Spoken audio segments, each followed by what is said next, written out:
Assalamu alaikum wa rahmatullah. Monsieur le Président de l'Assemblée parlementaire de la francophonie, cher frère Hilarion Etong, Mesdames et Messieurs les Présidents de Parlement, Mesdames et Messieurs les chefs de délégation, honorables députés, chers collègues, Excellences, Mesdames et Messieurs les membres du corps diplomatique, Monsieur le secrétaire général de l'Assemblée parlementaire francophone, distingués invités, Mesdames et Messieurs. Au nom du peuple sénégalais, au nom des députés de la 15e législature et à mon nom personnel, je vous souhaite la bienvenue à Dakar, Dalen ak Jàmm. Vous êtes ici chez vous. Cette terre qui nous accueille est celle de Léopold Sédar Senghor, qui fit du français non pas un héritage subi, mais une langue de dialogue, de rencontre et de partage entre les peuples. C'est aussi la terre de Cheikh Anta Diop, qui rappela au monde que l'Afrique n'attend la permission de personne pour penser son destin, écrire son histoire et tracer sa voie. C'est enfin la terre de Mamadou Dia, grand homme d'État et penseur de la souveraineté africaine, qui porta avec courage l'exigence d'une indépendance véritable, fondée sur la maîtrise de notre économie, de nos ressources et de notre destin collectif. Ce plaisir est d'autant plus immense que c'est sous les auspices de l'Assemblée parlementaire de la francophonie que cette rencontre se tient au Sénégal, pays du poète Léopold Sédar Senghor, l'un des pères fondateurs de la francophonie qui, dès 1967, contribua à la mise en place de l'Association internationale des parlementaires de langue française, devenue aujourd'hui l'Assemblée parlementaire de la francophonie APF. Entre le Sénégal et la francophonie, c'est comme qui dirait un retour au pays natal. Je veux saluer avec une affection particulière mon grand frère, M. Hilarion Etong, dont la présidence de l'APF a ouvert un cycle décisif pour notre organisation. Mesdames et Messieurs, si la 32e Assemblée régionale Afrique se tient à Dakar, ce n'est pas un hasard du calendrier. C'est un moment de notre histoire commune. Nos peuples, du Sahel au golfe de Guinée, des Grands Lacs à l'océan Indien, vivent une séquence d'une intensité rare. Remise en cause des architectures héritées, recomposition sécuritaire, exigence d'une souveraineté qui ne soit pas un slogan, mais une pratique institutionnelle quotidienne. Dans cette séquence, le Parlement n'est pas un décor. Il est le lieu où la souveraineté devient lisible. C'est dans l'hémicycle que la volonté populaire prend la forme de la loi. C'est dans le contrôle parlementaire que la dépense publique cesse d'être une opacité pour devenir une responsabilité. C'est dans le contrôle parlementaire que la dépense publique cesse d'être une opacité pour devenir une responsabilité. Et c'est dans la diplomatie parlementaire que nous pratiquons ici que les États africains francophones se parlent d'égal à égal, sans intermédiaire et sans tutelle. Je veux le dire avec netteté. La souveraineté africaine n'est pas un repli. Elle est une exigence de notre temps. Et la francophonie telle que nous l'entendons à Dakar est un espace de coopération choisi où le partage d'une langue ouvre à un partage d'instruments politiques, juridiques et économiques. Cette session se tient dans un contexte mondial en profonde mutation, marqué par des défis diplomatiques, sécuritaires économiques et environnementaux sans précédent. Les crises internationales, les tensions au Proche et au Moyen-Orient, ainsi que les tensions politiques sur notre continent, appellent plus que jamais à une réponse collective et concertée des parlements africains. Cette rencontre de haut niveau sera pour nous l'occasion d'examiner plusieurs thématiques majeures, notamment les crises internationales et la souveraineté africaine, comment impliquer les parlements dans la gouvernance stratégique et la sécurité collective. La situation au Proche et au Moyen-Orient, mais aussi les recompositions géopolitiques. Quel rôle pour les parlements africains dans la préservation de la stabilité et l'instauration d'une paix durable? Ces thèmes traduisent une même exigence, celle d'une responsabilité partagée où nos parlements doivent demeurer non seulement les gardiens de la légitimité démocratique, mais également des acteurs proactifs de la paix, de la stabilité et du développement durable. Mesdames et messieurs, notre continent traverse aujourd'hui 3 grandes épreuves que notre Assemblée ne peut éluder. La première est sécuritaire. Du Sahel central aux côtes du Golfe de Guinée, des groupes armés, des trafics et des menaces hybrides, informationnelles, cybernétiques et criminelles éprouvent la résilience de nos États. Nous savons, nous, Africains francophones, que la réponse ne sera ni purement militaire, ni purement extérieure. Elle exige des parlements forts, capables de voter des lois antiterroristes sans renoncer aux libertés, de contrôler les budgets de défense sans complaisance et d'arbitrer les coopérations sécuritaires à l'aune du seul intérêt national. La deuxième épreuve est démocratique. Notre continent connaît depuis plusieurs années des recompositions politiques d'une grande diversité.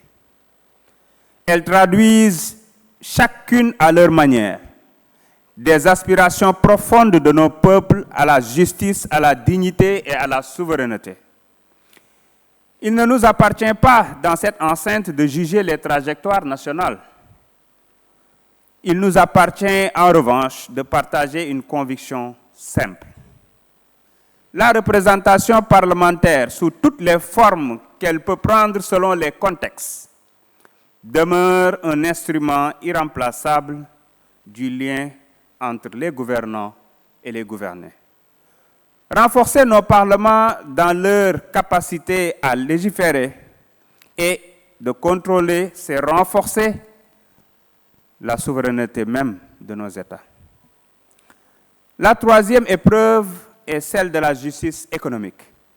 Nos pays demeurent encore trop souvent insérés dans des chaînes de valeur où ils apportent la matière première et reçoivent la part la plus faible de la richesse créée.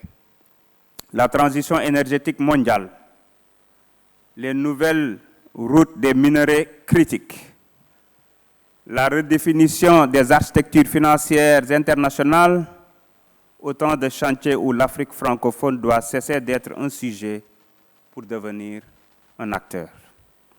Et ce passage du sujet à l'acteur se joue d'abord dans nos hémicycles par la qualité de nos lois minières, fiscales, budgétaires et environnementales.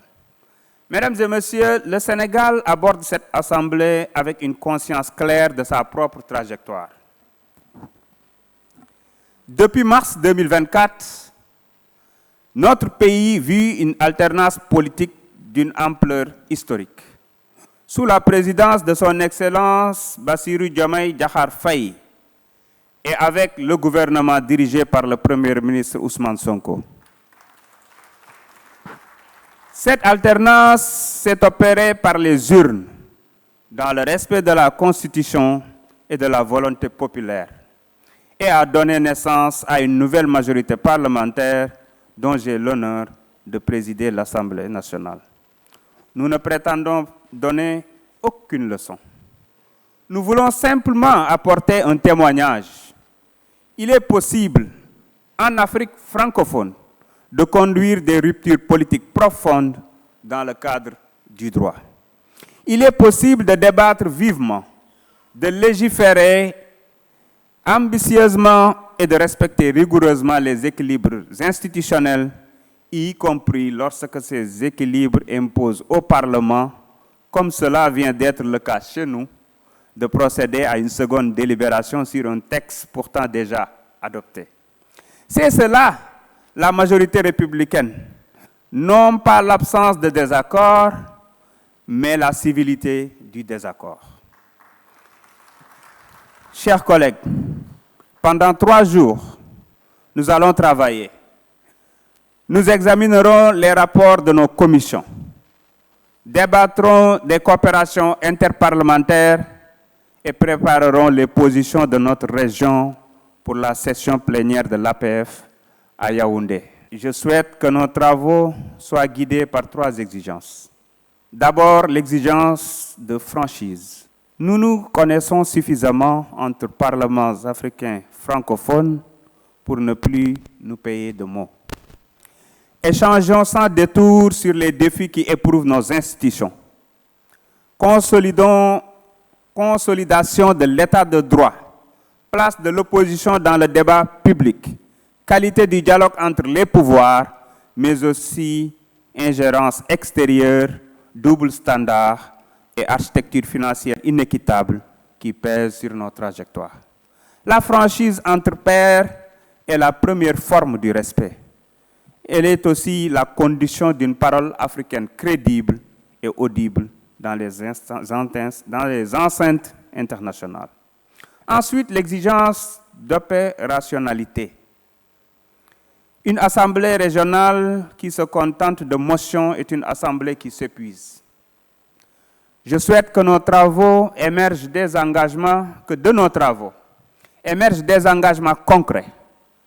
Un programme renforcé d'échanges entre administrations parlementaires, un mécanisme régional qui veille sur la sécurité humaine, ainsi qu'une initiative coordonnée sur la fiscalité des industries extractives. La diplomatie parlementaire ne vaut que par ses résultats. Enfin, l'exigence de transmission. Nos parlements sont jeunes dans leur composition comme dans leur électorat. Faisons une place à cette nouvelle génération de députés, à celles et ceux qui porteront demain les responsabilités que nous assumons aujourd'hui. La francophonie parlementaire africaine ne survivra que si elle se transmet. Mesdames et messieurs, notre attachement à l'Assemblée parlementaire de la francophonie doit également nous conduire à une réflexion lucide sur son avenir. L'APF, l'Assemblée parlementaire de la francophonie, est une institution précieuse. Elle constitue un espace unique de dialogue politique, de coopération parlementaire et de solidarité entre les peuples ayant en partage la langue française. Mais comme toute organisation appelée à durer, elle doit savoir évoluer avec son temps. Face aux profondes mutations géopolitiques, technologiques et générationnelles que connaît le monde, notre Assemblée parlementaire doit renforcer sa gouvernance, gagner en efficacité et accroître sa capacité d'impact. Nous devons bâtir une Assemblée plus agile, plus représentative et davantage tournée vers les résultats concrets. Cela suppose une modernisation de ces mécanismes de fonctionnement, un renforcement du rôle des régions, une meilleure implication des jeunes parlementaires et des femmes, mais également une diplomatie parlementaire plus offensive sur les grands enjeux contemporains. Paix et sécurité, souveraineté économique, transition numérique, intelligence artificielle, climat et gouvernance mondiale.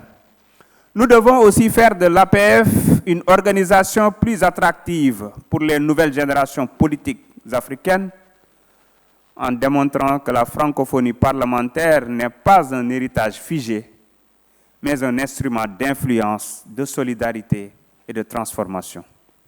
Réformer l'Assemblée parlementaire de la francophonie, ce n'est pas l'affaiblir. C'est lui donner les moyens d'être à la hauteur des défis de notre époque. Mesdames et messieurs, je voudrais pour conclure revenir un instant à Senghor. Il écrivait que l'universel se construit à partir des apports singuliers de chaque peuple. La francophonie incarne pleinement cette vision. Un espace où l'Afrique apporte sa part, sa démographie, sa créativité, sa jeunesse, ses traditions politiques anciennes et ses expérimentations récentes, non comme une contribution périphérique, mais comme une force centrale. Que cette 32e Assemblée régionale Afrique soit celle où nous prenons pleinement conscience de cette centralité. Que Dakar, ville frontière entre l'Atlantique et le Sahel, entre l'Afrique et le monde, soit le lieu où nous renouvelons notre serment commun, servir nos peuples, défendre nos institutions et porter haut la voix de l'Afrique francophone. Je déclare ouverte la 32e Assemblée régionale Afrique de l'Assemblée parlementaire de la francophonie. Jërë ngeen jëf.